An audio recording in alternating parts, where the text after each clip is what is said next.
Marriage. We're going to talk about marriage this morning. Good morning. I was going to put a ring on it, but I felt this burning desire in my spirit to talk about marriage and why marriage counseling is important. And a lot of couples, you're forced to go to marriage counseling when you're getting married, and then the entirety of your marriage you don't go to marriage counseling anymore until maybe you're going to through divorce, and the judge might force you to go get a divorce, to go get counseling.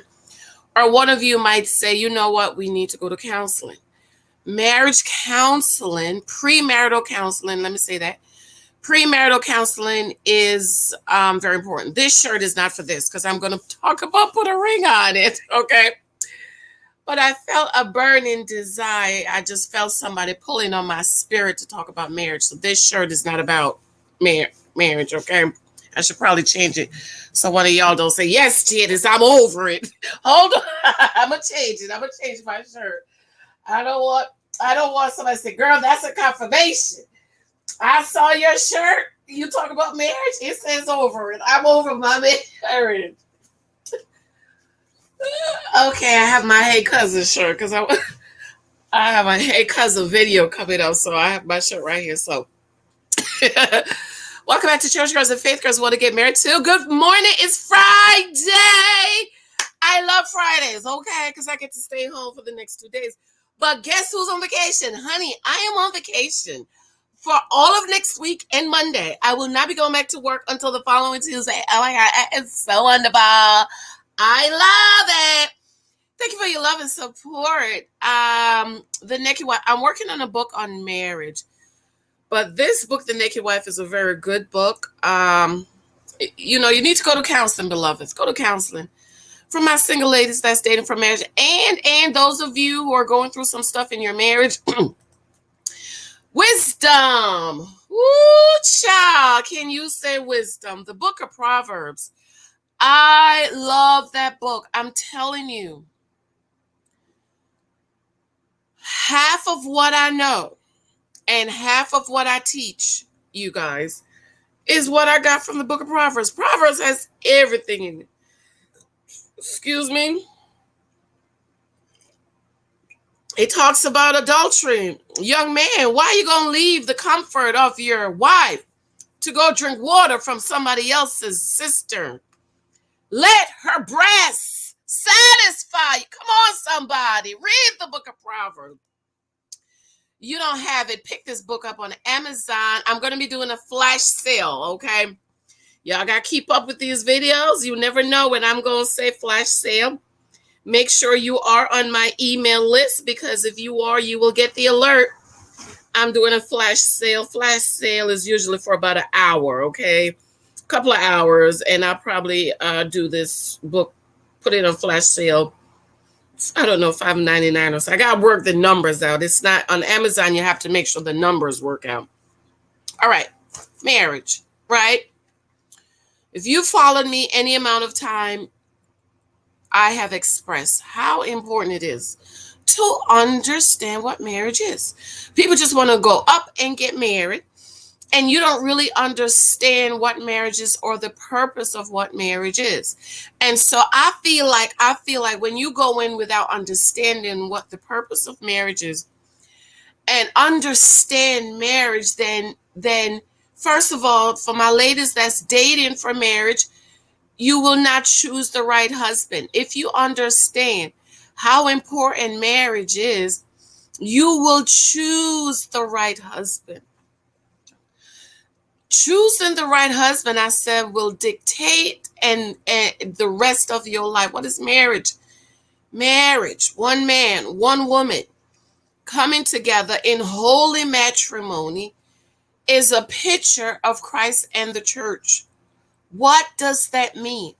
Everything God does, he do it in pictures. It's symbolic. This is why you need to understand symbols. Go over my study of the Bible that I haven't been over there in about 2 or 3 weeks.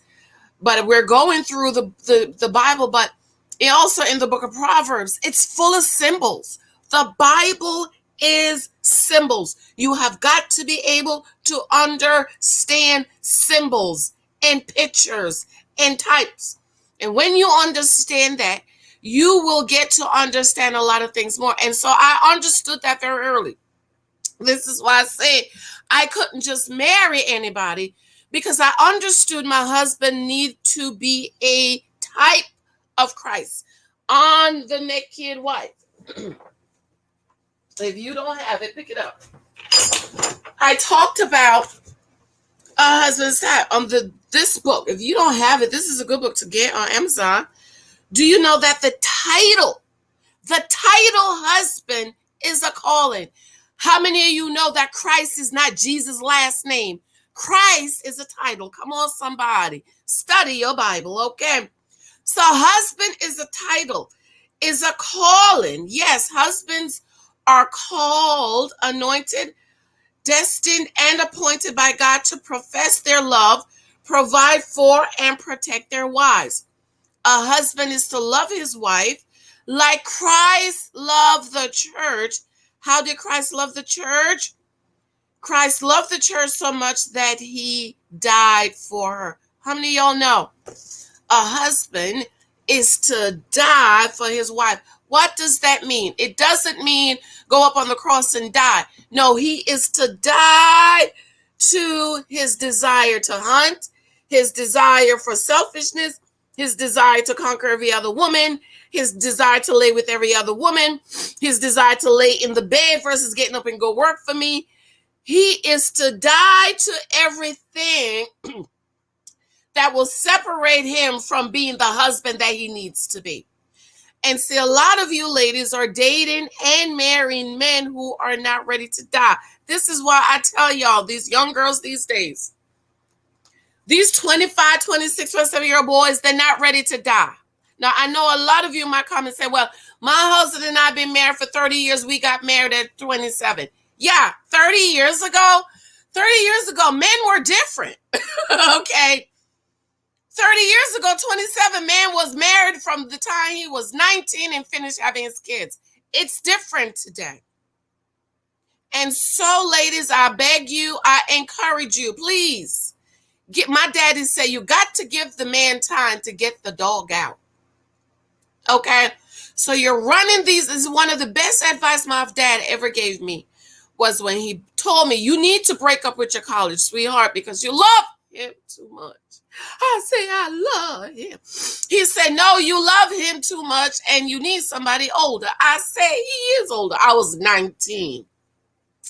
I say, he is older. He said, well, how old is he? I say, he's 24. He said, oh, 24, 19, that's the same thing. You need to date somebody older because what you want and what you need is in a husband. This 19, 20, 21, 25-year-old boy can't give it to you. One of the best advice he gave me. And it took me some time to get it, but I finally got it, and I finally understood what he was saying. Marriage is a covenant. It's not something to be played with. Let me tell you, I don't play with my marriage, okay? I don't play with my faith. I don't play with communion. I don't play with my money. I don't play with my marriage. When it comes to my faith in Jesus Christ, I don't play with it. Ain't no other. His name is Jesus. Communion, I'm going to make sure I be right, act right, do right, be right. My money, we tithe. My husband and I, tithers. We make sure we bring them. I'm playing with my money. Because soon as you stop, guess what's going to happen? The windows of heaven is going to shut. I know some people, something is always wrong. My car broke down, and they're mean as the devil. And I wonder, no wonder something is always wrong with you. Something is always happening. Your car is always broken. You ain't never got no money because you're mean as the devil. Okay? My marriage, I'm playing with it. I'm serious about my marriage. And for those of you who got diarrhea of the mouth, stop telling all your business. Stop. I'm not saying you can't share stuff with your girlfriends. I'm not saying you can't tell your parents. But some of y'all ladies, y'all run your mouth too much. what's going on between you and your husband, some of that stuff you're not supposed to be telling nobody. Keep it between you and him. And if necessary, go to counseling. I am big on counseling. It just doesn't make sense to me how you get married and you just expect the marriage to just go like that. No, your marriage is like everything else. Your marriage is like your teeth. I was brushing my teeth and I went back here and was like, ouch. And I was like, hold up now. I just went to the dentist 2 months ago. And I remember I was eating pineapple. Lots of pineapple. I love pineapple. But if I eat too much, then it annoys my gum back here. So I was like, okay, because I went to the dentist 2 months ago and I'm checking when is my next dental appointment. Okay. So you're supposed to go to the dentist twice a year for your regular cleaning and stuff. Okay. Okay. Well, how often you go see about your marriage with a counselor? Okay. The doctor, physical. You're supposed to. You notice I'm saying you're supposed to because I know people don't do it. You're supposed to go get a physical if you're healthy and everything is all right. At least once a year, you go get your physical, you go get your blood work. Okay, Lexi and I go to the doctor, and she said, man, if I didn't know y'all different, I couldn't tell the difference between your blood work and Alexia's blood work. Our blood work is, she said, almost the same. Run your blood works. Make sure everything is working. Your organs is working. Even with the baby, the doctor run the blood work and said the organs is working right. The liver, everything they can see in that blood work. So how about your marriage? You're supposed to go to the eye doctor once a year. I don't go once a year. Okay. When I do my physical, the doctor, they let you read the board and stuff. I don't go once a year. But you're supposed to. My husband goes because my husband wears glasses once a year. But now that I'm older, I'm starting to go once a year. Okay. The ladies, when you're 40, we're supposed to get those mammograms. You don't like them. Go get them. Ladies, when I don't know what age y'all they start having the pap smears. Go get it once a year. It's uncomfortable. But it's to detect something that might be going on that we don't know. So if we do all these things, what about your marriage? What about going to sit down with somebody and talking to the counselor about your marriage? My husband, now we believe in continual counseling. My godmother got married after 30 years. I say, what did you go through after 30 years that you didn't go through that you couldn't go through? She said it's not that something new. It was something that was always happening that she ignored. They ignored. And by the time, she said, I woke up one morning and I realized this is after he took her the second mortgage on the house without her knowing, second mortgage on the business. She woke up one morning, she said, you know what? If I don't divorce him, I'm going to end up in the poorhouse. And she went and got a divorce and went back to school at 50. And there's a scripture in the Bible, it could either Proverbs, I think it's Songs of Solomon,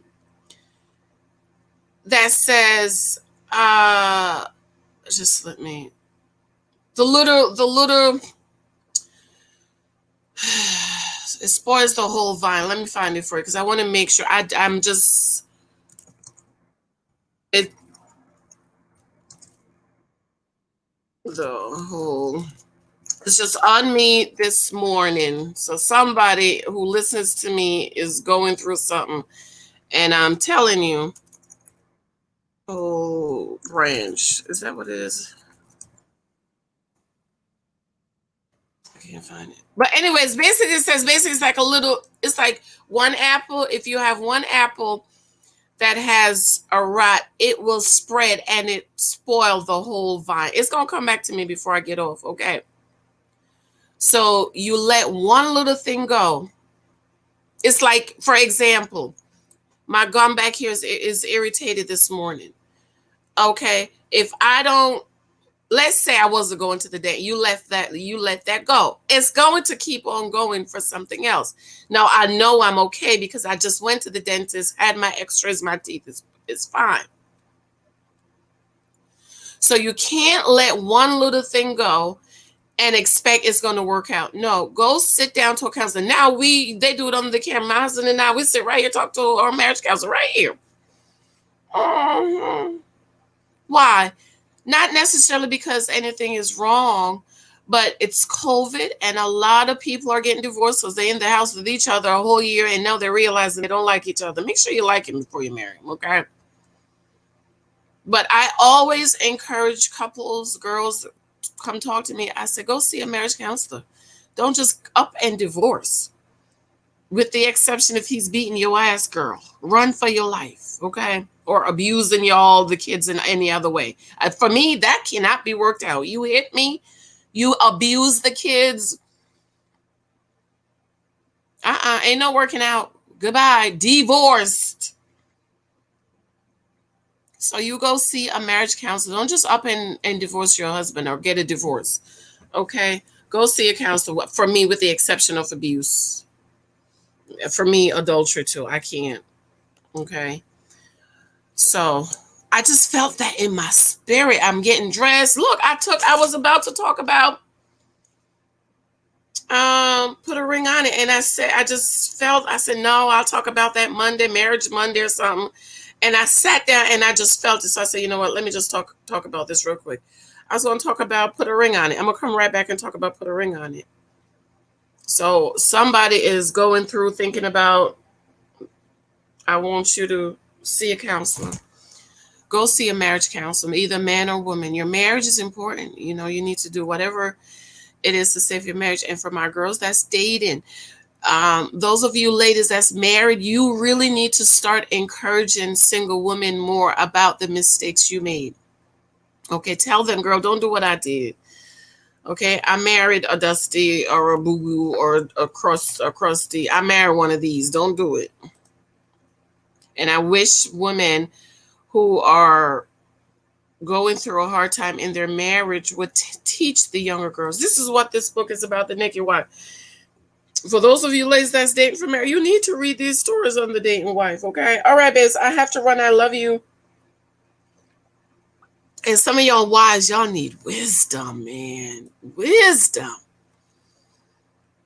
Y'all need wisdom. So y'all Christian women, always preaching to your husband, you're a foolish woman. Bible says you're foolish. You're foolish if you think you're always hecking and caring and nagging that man. You think you're going to nag him into salvation?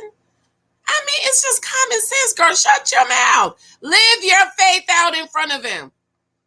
Be the godly wife. Be the soft, feminine, caring wife. Stop nagging that man. Stop preaching to him about your Jesus and live Jesus in front of him. Some of y'all wives, Christian wives, y'all so mean and nasty as the devil. No, you tell me why he gonna want your Jesus. You don't cook, you don't clean for him, you don't give him no panani, but you want him to come to your Jesus. Make it make sense to me. I got to go, girl. Anyways, I love you. My Etsy shop. Listen, I'm about to get this one because they hating on Marla. And listen, I'm all for being picky, okay? Run over to my Etsy shop. Show me some love. My books are on Amazon. I love you. I have to run, babes. Bye.